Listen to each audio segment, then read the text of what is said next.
4 months ago this week, a Cathedral High School co-valedictorian dove into Geist Reservoir and changed his life forever with his toughest test. Tonight, Ann Ryder joins us with this Eyewitness News exclusive. At age 18, Jay Ruckelhaus had it all, a respected family name and a stellar reputation. An athlete and scholar fielding offers from Harvard, Yale, IU, and Duke. But no family knows better than this one how life can change in an instant. Where do you want to go to follow the sun? Go over here? Mary Ruckelhaus was supposed to follow her son to Duke, not to a hospital in Atlanta. I tucked the newspaper under my arm and we walked to class. Jay Ruckelhaus was on the brink of independence for the first time in his life. That in college, we would learn how to shape the world. A paralyzed body is chapter and verse no one expected. You're in this club that you never wanted to be a member of, and you think, how did I get here? John Christian Ruckelhaus IV.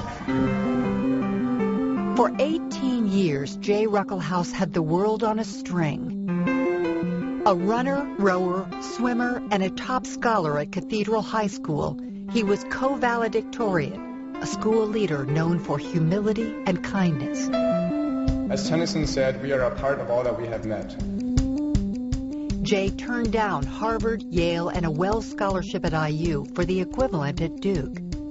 We will soon exit this theater with neon jubilation.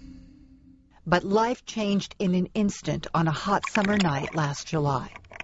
I remember everything from that night. At a classmate's party, alcohol came out after the parents went to bed. 6'4" Jay dove headfirst into the dark water of Geist Reservoir, unaware it was less than 4 feet deep. He never lost consciousness, but instantly lost feeling. His friends pulled him out. Jay does not want to discuss the details. How many times has everybody gone and just had a good time with their friends? How many times we've gone to the lake? I was a competitive swimmer. I love the water. I'm very comfortable in the water. And one time I go in it, it ends up poorly. Nobody planned this. No one did this to Jay. It was a tragic, horrific accident. Jay broke his neck here, between C4 and 5, and displaced the spinal cord. A surgeon fused the vertebrae, but Jay had lost feeling from the shoulders down. On a vent, he communicated by blinking, one letter at a time. He asked for a priest. He wanted to have a confession. How could this happen? Will it last forever? All the doctors telling you that you'll never get anything back. Try to bring your head forward again. But Jay dedicated himself to recovery. Good. He filters things and he thinks and he plans. Good correction. And this is going to help him a great deal down life. Very, very good. Jay and his mother moved to Shepherd Center in Atlanta, specializing in spinal cord injuries. I look around my room and see hundreds of cards. His wall adorned with angels, autographs, and photographs from well-wishers sustained both mother and son on sleepless nights. Monetary and material things mean nothing. But the love,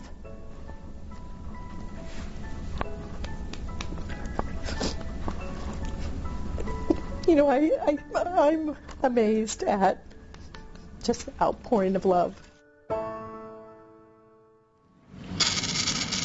At Shepherd, Jay learned to breathe. Awesome. Nice job. Getting off the vent was huge. And relearned to speak, despite the hole in his trachea. He had lost 30 pounds. Do it one more time. But managed to exercise and move on a body devoid of feeling.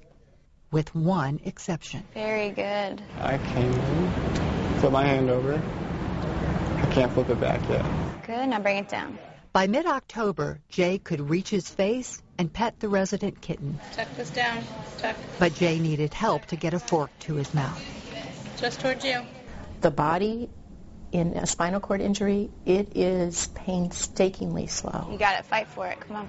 A lot of times I'll read cards that'll just say like, oh, well, like, you'll overcome it because you always overcome things. Like, this is different.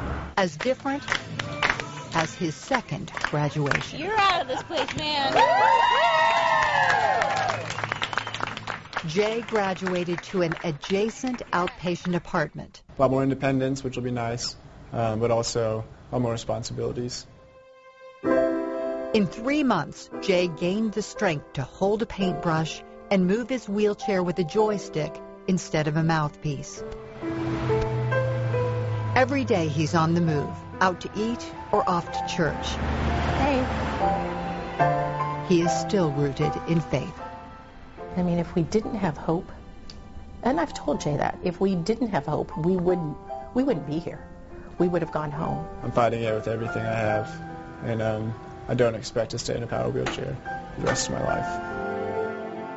The grant offered a chance to see the world, but where should I go? Duke has saved Jay a spot indefinitely, while he plays a hand that has yet to fully unfold. It's not what you want, but it's what you're dealt. Jay and his mother plan to be home for good in time for Christmas, and the dad, John, has been commuting. Indianapolis to Atlanta and back again.